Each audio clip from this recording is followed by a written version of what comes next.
bano abasajja bali mu kumenya amateeka naye njagala basaba tetukume amateeka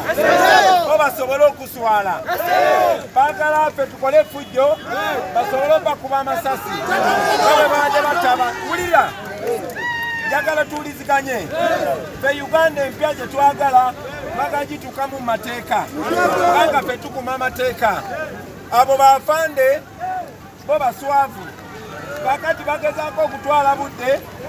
tuleme kutuuka Hoima oba tutuukeyo leeti muwulira kye ŋŋamba twade tulina okwogera nammwe wano ekibaale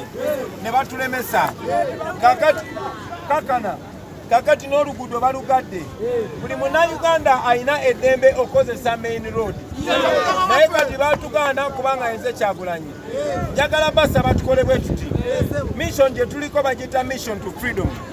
tulina okutuuka e Hoima mu buli ngeri yonna muwulira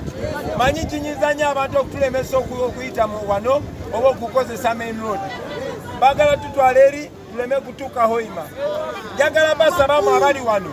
message mugitwalire abantu b'e Kakumiro n'abantu b'omu Kibaale kati naffe tutaninge tuvuge speed tusobole okutuuka e Hoima mukitegedde